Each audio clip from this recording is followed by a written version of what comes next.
Isolation is the only antidote, and you feel very alone. There are people everywhere, of course, but when you're in the red zone of infection and you want to stay well, you pray for this emptiness.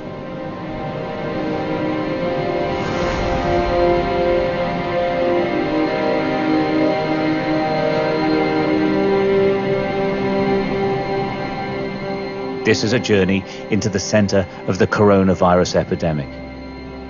A journey to see how people cope with an illness you can't beat with medicine.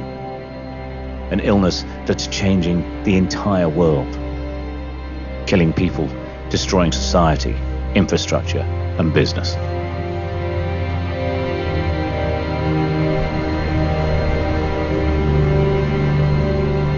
What was normal doesn't exist anymore. Here what represented continuity and permanence, what links the past with the present, what reassured us of humankind's advancement, lies empty. As the virus spread west, Italy shot above China to become the most affected country in the world. In the wake of this disaster, the monuments to an all-conquering past are now just monuments. The present is all-consuming. Trying to protect the present is the only thing that matters. This is Spallanzani Hospital in Rome. It's the center of the disaster response effort. Security is tight. They're prepared to talk to us, but bear in mind, even families aren't allowed in.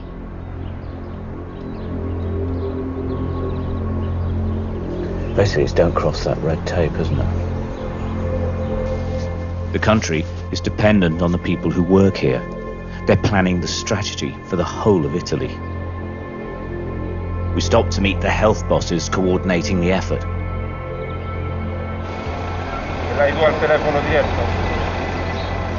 Franco Lufrani is managing the emergency, trying to make sure the hospital isn't overwhelmed. Prima divisione, Picchetti in prima divisione, con loro. Poi devi ritornare qua perché non siamo là da sta In the car park, they're building triage tents. They're worried that this outbreak is going to spread even further. The infection rate here is manageable. But we've only been in this country a few hours, and even here, there are people who are very sick. Ambulance teams in full protective suits bring the latest casualties for treatment. They pause while a coordinator decides which route they take, direct to the center of the infectious disease ward. The coronavirus cases aren't allowed through corridors the uninfected are using. 2 of the patients are clearly very ill. The third is much worse, sealed inside a plastic containment chamber. It's our first glimpse of the disease, or rather, a first view of its host who's suffering.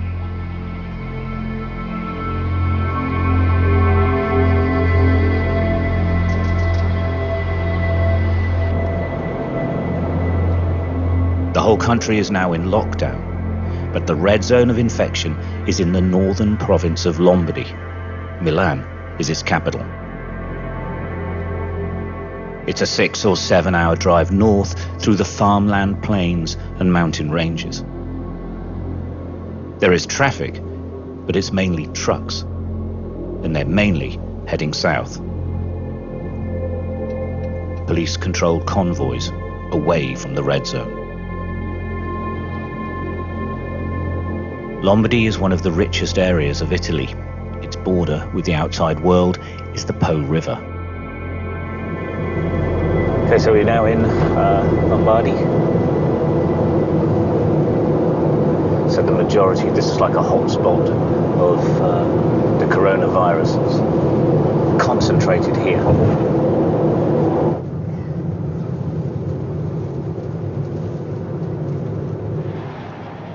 Milan, the home of style and high fashion, is deserted. This vibrant place is closed now. The Milanese know that just 45 minutes away, the virus is out of control.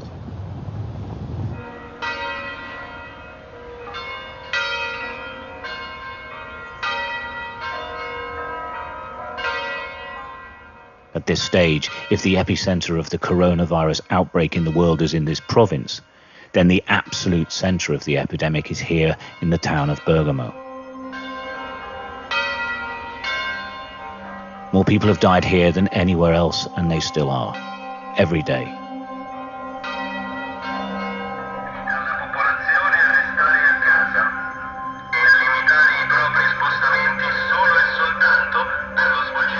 The warnings never stop. They're telling people to stay indoors. This is what a total lockdown looks like. It's quite scary. You don't really get used to it. It is apocalyptic, and of course here they're calling it the apocalypse. It doesn't feel that life will ever be the same again.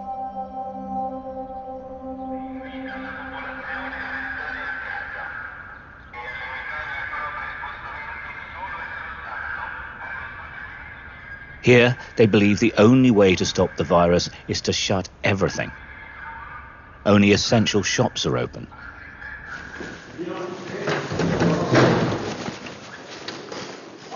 The man tasked with dealing with this crisis while protecting his family and leading his community is the mayor, Giorgio Gori. He imposed the lockdown.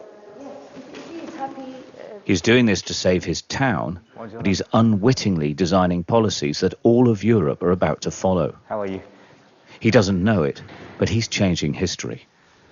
Is your message to the outside world, if you like, that you have to lock down? Absolutely, yes. Absolutely, yes. I have two daughters.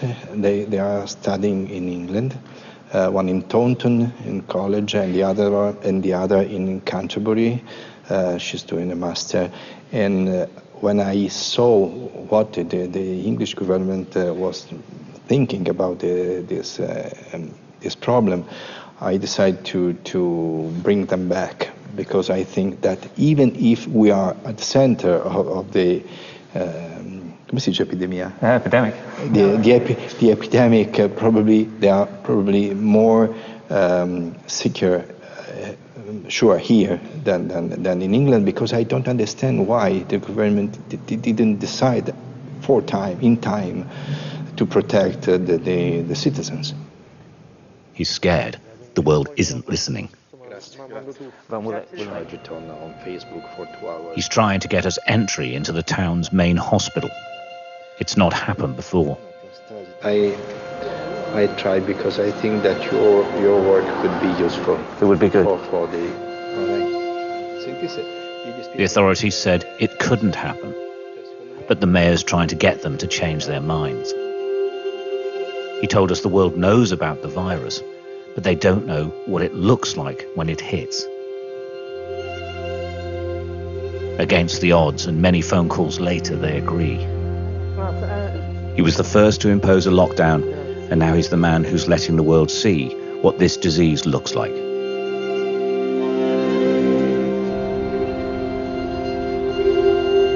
Papa Giovanni Hospital in Bergamo is absolutely vast.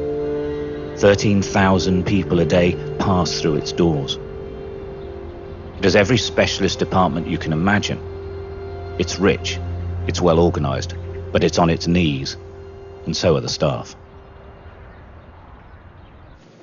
We're taken inside, past closed cafes, and into its cavernous atrium. It's deadly quiet now.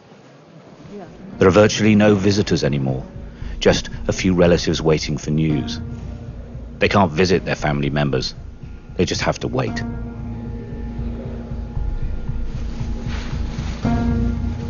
There is only one focus here, trying to beat the virus. In a corner, we set up a clean zone and change into protective clothes. There is a procedure you have to follow to get dressed correctly, but much more importantly, to get undressed safely. We practice this often, but every time you do it for real, you're nervous. We're going inside the emergency wards where the most sick are being admitted. We don't know what to expect.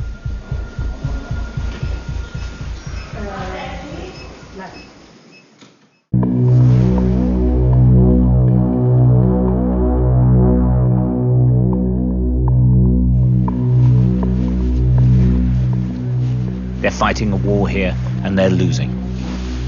I want to show you a room, particular room.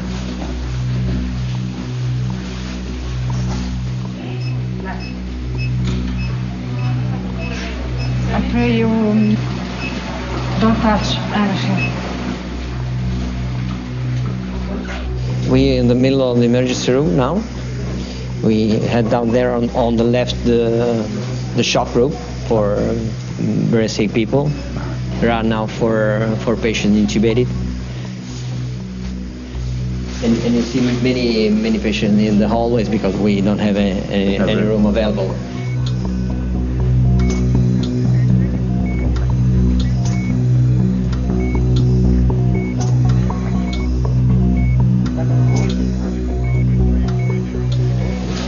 There are now 15 patients. We started with 8, but it was not enough, and so we go up to 16 because it's the maximum capacity, the full capacity. You see, they're all on ventilation with a helmet or with a ventilator.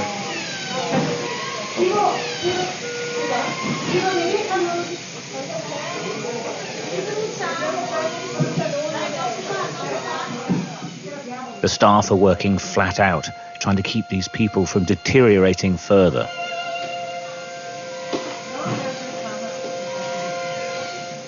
They're trying to stop them from dying.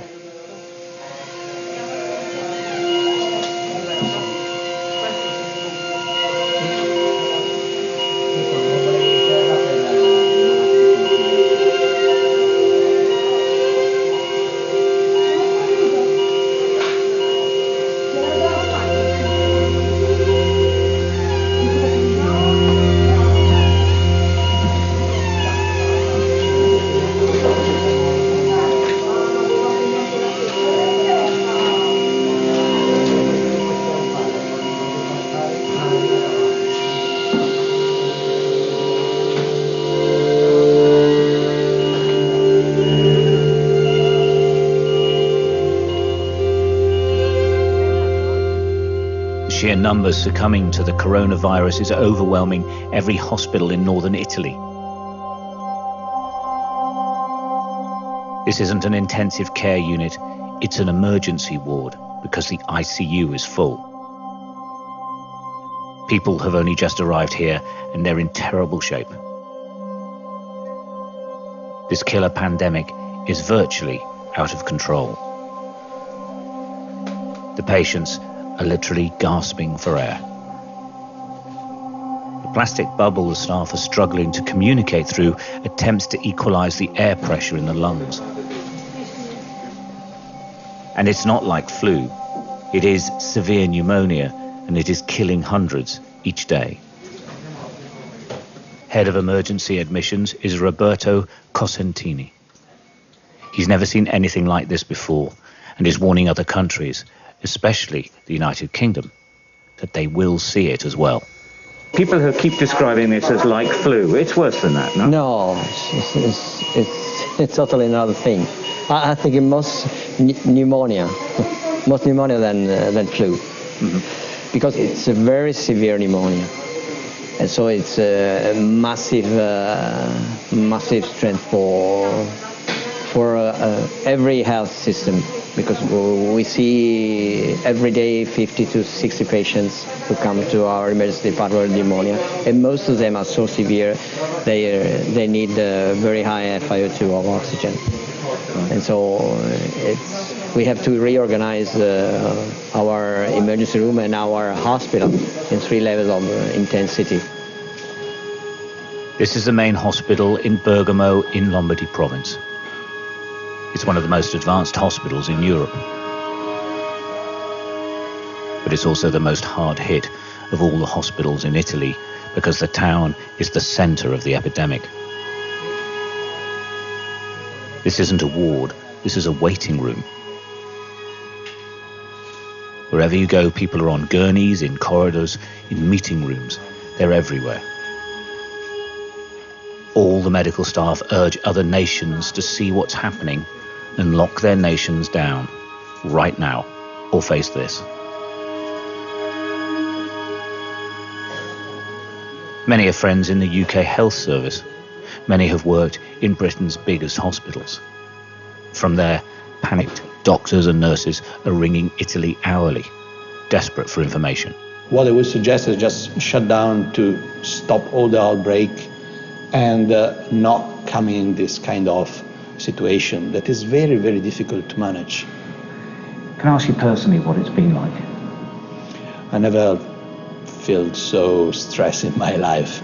I'm an intensivist and I'm quite used to, intense moment and choices, and people are critical and will die without any, treatment, and you make the difference. But when you arrive at this point, you realize that you are not enough. And maybe we are 100 anesthetists here. We are doing our best, but maybe it's not enough. The problem facing health services across the world is that when the infection curve goes up, it rockets. And all the resources, all the testing, all the supplies are used up instantly. Multiple hospitals all at once. We are performing the test. They're trying to develop a vaccine in the hospital labs. They're making progress, but it is still in all likelihood a long way off. Yes, they are studying. There's 2 studies ongoing for to treat patients in this moment. At Bergamo Hospital. Okay. And how are they seeing any good results? Is it too early? Will it take a long time? It's too early for the result. They are trying because yes, and I probably think that we need more time, probably 1 month, 2 months, to get some results. Bergamo wanted us to see this, to show what a catastrophic emergency nobody has experienced before actually looks like. And their message to us, and everyone really, is simple. Get ready. Well, yeah, I reckon this is probably one of the most modern, up-to-date hospitals I've ever seen. And it's utterly overwhelmed. Utterly overwhelmed. It's very quiet inside, but they just cannot cope with the numbers of people that are needing intensive care treatment, and that's the difference. It uses up so many resources because people can be kept alive in intensive care, but it is so intensive that it takes up huge amounts of resources, time and people. And they've never, ever, ever thought they would have to have 60, 70, 80, then 90 intensive care beds, plus hundreds of others, plus thousands more who've been sent home who have coronavirus but aren't needing this sort of care. So if this sort of place can't cope, some countries, Britain as well, but in some countries it's just a disaster. It's a disaster. There's just no way around it. These vast corridors are usually filled with relatives waiting to visit their loved ones. Not anymore. The wards are full, but nobody can visit. The lockdown inside this hospital is as complete as the lockdown outside. To return to the outside world, we must remove our protective clothing for disposal. It's possible the suits are carrying tiny particles of the virus, even though we've touched nothing and nobody. If putting it on is called donning, taking it off is called doffing. Carefully, one must follow the same procedure in the same order every time. Each piece of clothing removed is followed by more sanitizing. We don't want to infect ourselves, and we don't want to infect anyone else. You must follow the rules. Everyone must follow the rules. There are no exceptions.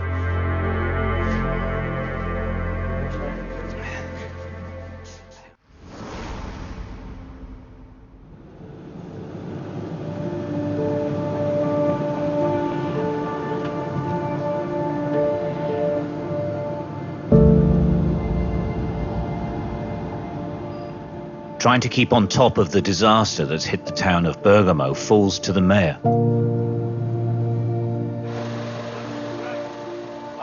In his distinctive red Fiat, he's become a continuous presence on the streets. He is doing this on purpose. He's trying to reassure everyone that while they may feel alone during the lockdown, they haven't been forgotten. He's the first mayor in the town's history to be elected to office for 2 terms in a row.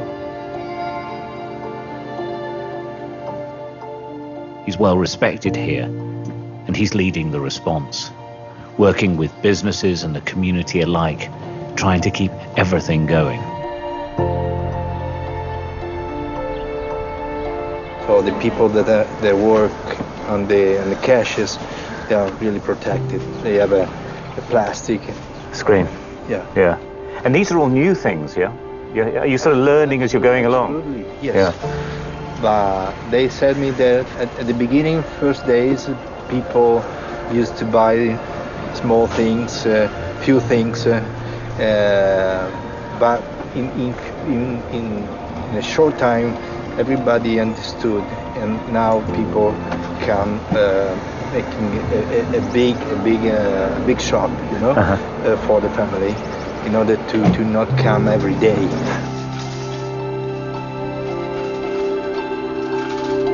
The normal business of running Bergamo has been suspended for now. Only the mayor and his 2 closest members of staff work at the town's elegant offices.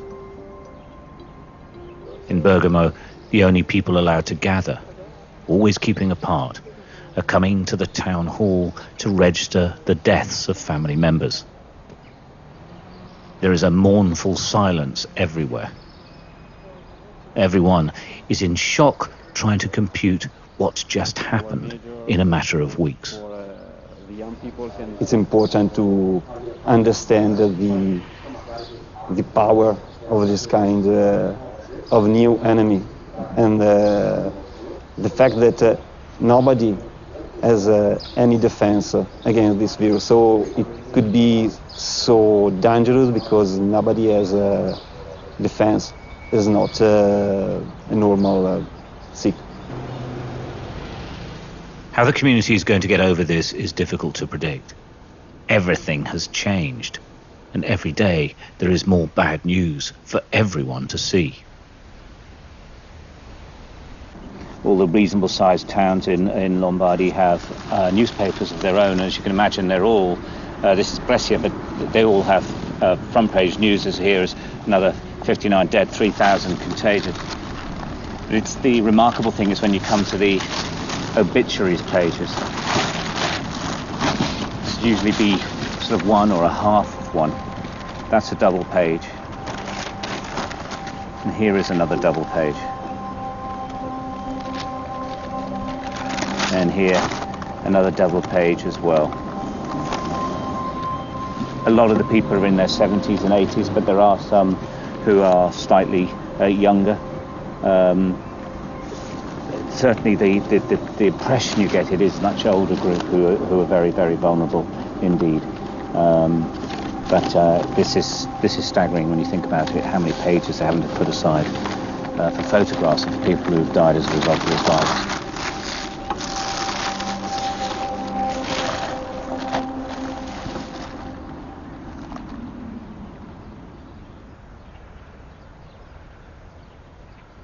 Towering over Bergamo is the upper city, once the westernmost point of the Venetian Empire.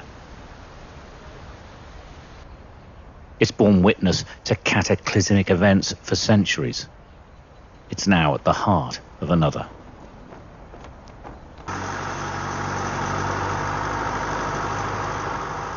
The virus storm swept through these beautiful ancient streets.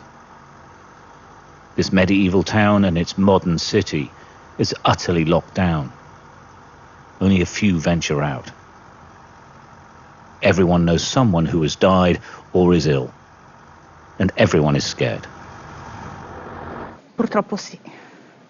È doloroso non poterli salutare, è doloroso lasciarli soli, e viene un po' di tristezza, c'è molta tristezza.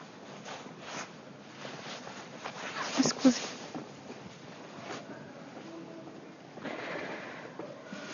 Sì, non è purtroppo vedere i propri amici, i propri parenti che se ne vanno piano piano, proprio così, vedere la gente che si prodiga comunque a cercare di salvarli in tutti i modi, e vedere che comunque poi non c'è possibilità per alcuni, fa male, fa male.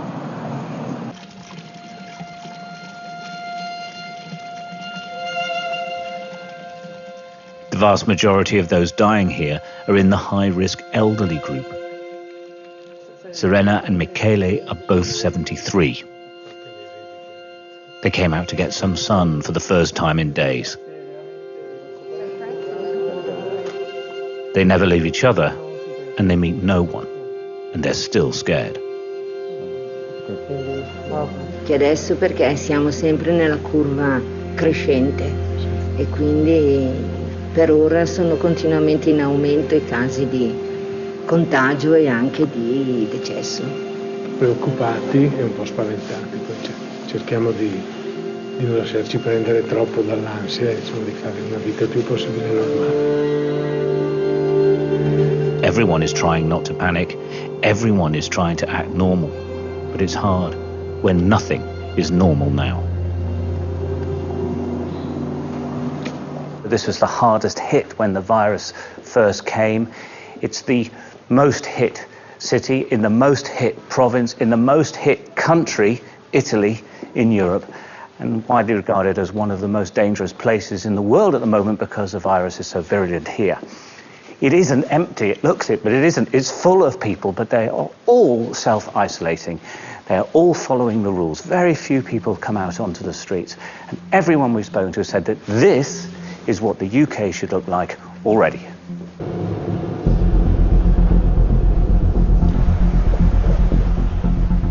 Recent figures have indicated the death and infection rates are slowing. But in reality, you'd never know. So another ambulance passes us. It's an absolute constant in the red zone. People are still being picked up, all the time. You will pass ambulances, literally. If you stand still, an ambulance will pass you every 5 minutes, lights on, and the driver's in full hazmat suits. It's quite astounding, actually. In this crisis, the local community is rallying to help the most vulnerable. Urged on by the mayor, shop owners are trying to make sure that people who struggle to get out in normal times can at least get basic supplies brought to their homes. Volunteers take food and water to the old and the already sick. Sergio Capitano has been appointed by the mayor as a chief coordinator of the many charities and community groups doing their best for the most vulnerable in society. Dai, un po' che non ti vedo. One of the problems that's risen because of the lockdown is what to do with the homeless. The priest who runs the hostel they usually stay in is in hospital with COVID-19. Father Riccardo is looking after them while they work on getting new accommodation.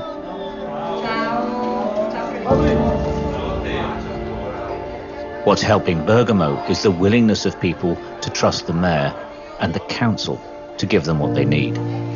How are people getting on? We have a strong social connection before this disease, and this is very good because we can give answers very immediately to the needs of people, like have food, have medicine. Sergio takes us to meet local business owner Valentino Trivia. With trade on hold during the lockdown, he's delivering medicine to those who would simply die if they were infected.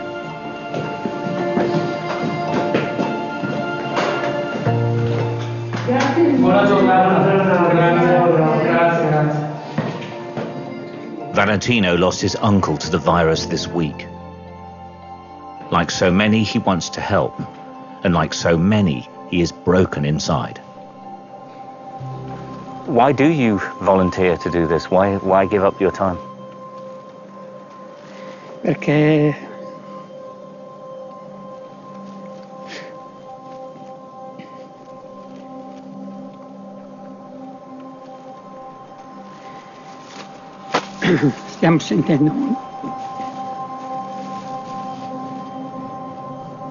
stiamo sentendo molta gente che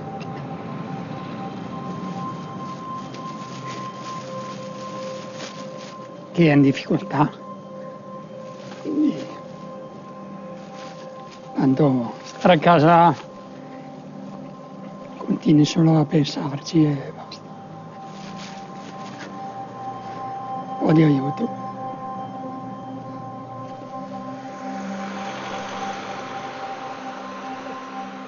This city has a history of sending money and resources to disasters around the world.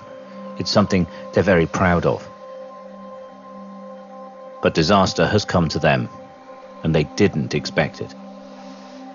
Their slogan now is Bergamo for Bergamo.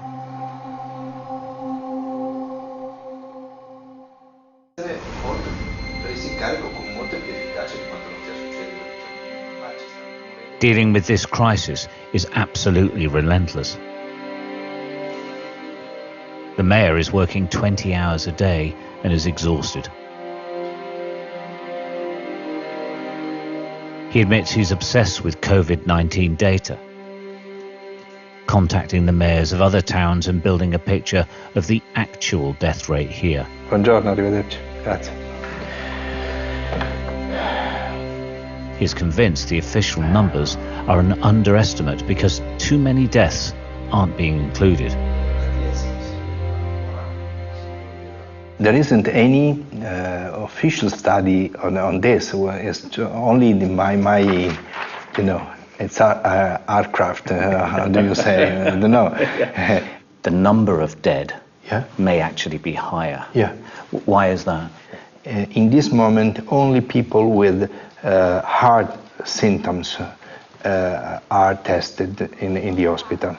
If you are with a high temperature in your home with cough, no, you are not detected. Mm-hmm. The doctor will say you stay at home, take this medicine, and if you breathe quite well, you don't need to be recovered to brought to the hospital.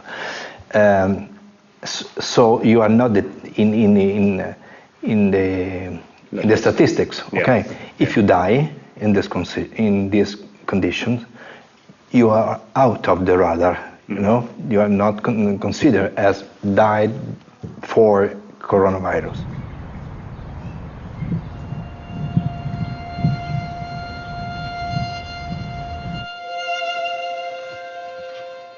We moved to Cremona Hospital, a town very near to Bergamo. The authorities are overwhelmed here as well. Okay. They've agreed that we can go into their intensive care units. This is where the most sick are hanging on to life. The ICU is on the brink of collapse.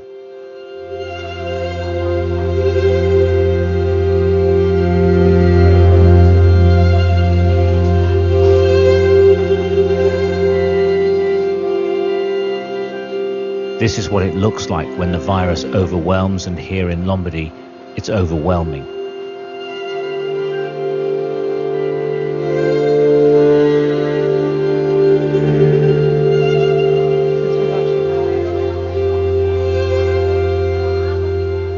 These patients are critically ill. In all probability, they won't make it. The staff have no cure available to them. They're just trying to keep them alive.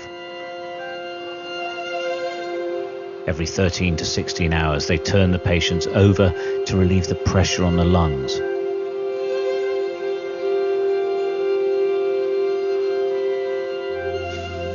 Without doubt, she wouldn't survive without constant attention.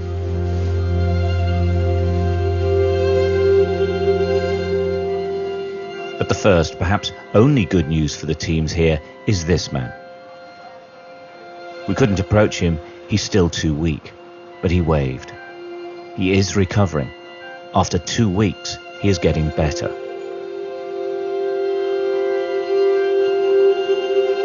Patients are highly contagious. Where possible, they're observed from a distance, but most of the time, that isn't possible. Nobody takes any risks. They wash and sanitize constantly. Gloves, masks, and protective clothes are regularly changed. In truth, these men and women are exhausted. The system is at breaking point, and they are as well. But they keep going. They aren't the front line in this war. They are the only line.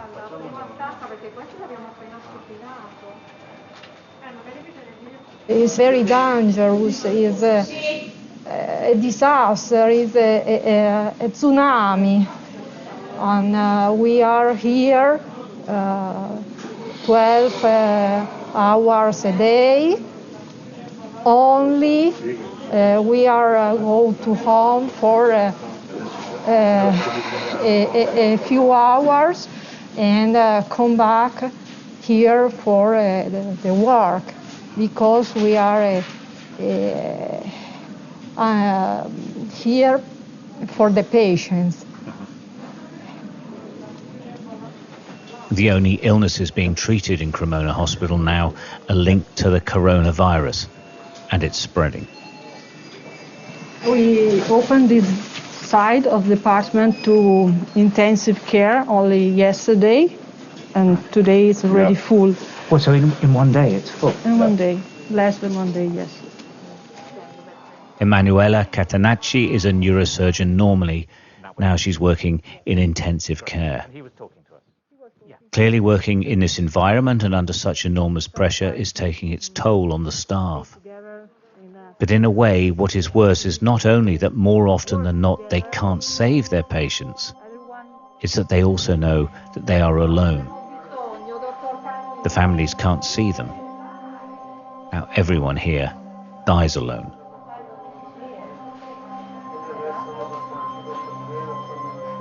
These people are alone, the families can't come in. This, I think, it's one of the most difficult thing to manage, also with our consciousness, with our emotional system, because see here die people without anybody at their beds. It's very difficult. She asked to send a message to the world. Lockdown. If you can see what's happened in other country or in other part of your country and wait to do something, I think now it's not more an option. Maybe at the beginning we didn't know exactly what would be happen, but now we know what happened. It's you don't think that it's happening here and it can't happen everywhere else. It will. Because it will if you don't do anything to stop it. They've run out of room at the morgue, but they haven't run out of respect for the dead at Cremona Hospital. The next batch of the lost waiting for cremation are laid out in the hospital chapel before collection. Their families couldn't say goodbye. They're all in quarantine.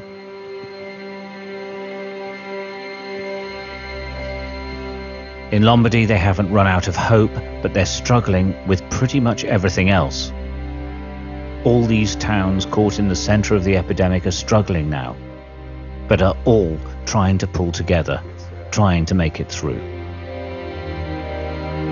Giorgio Gori lives in Bergamo's old city.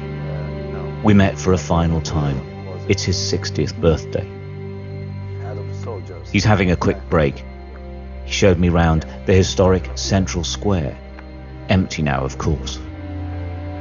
Bergamo was the most western city of the Serenissima Republic.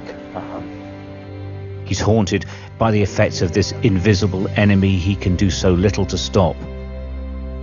Across the world, parallels are being drawn with the greatest conflicts that have shaped us all.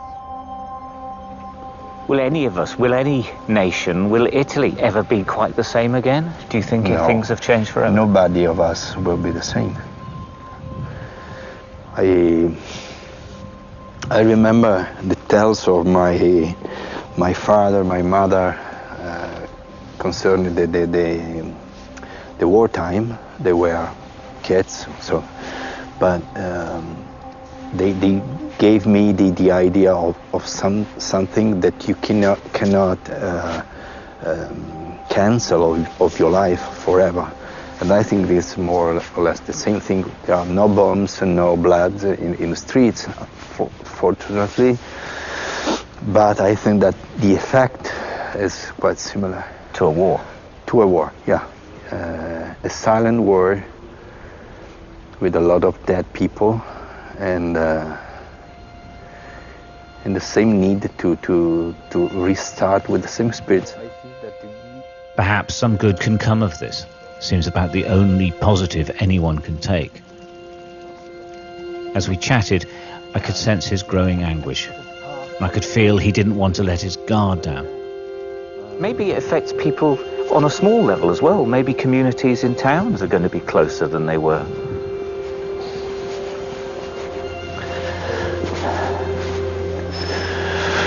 Okay, guys.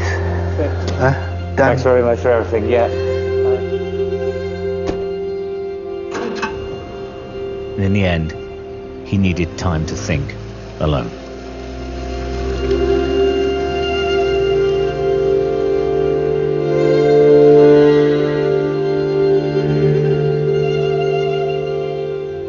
Bergamo's magnificent cemetery is receiving a new body every single hour. Time is strictly allotted for the funerals of loved ones to take place, and there's a huge backlog. They break the curfew to pay their last respects. Some parts of Italy, in particular Lombardy, will never be the same again. This virus has changed a key element of what makes the very DNA of family in Italy tick, the oldest generation. When the virus storm passes, significant parts of a whole generation will be gone.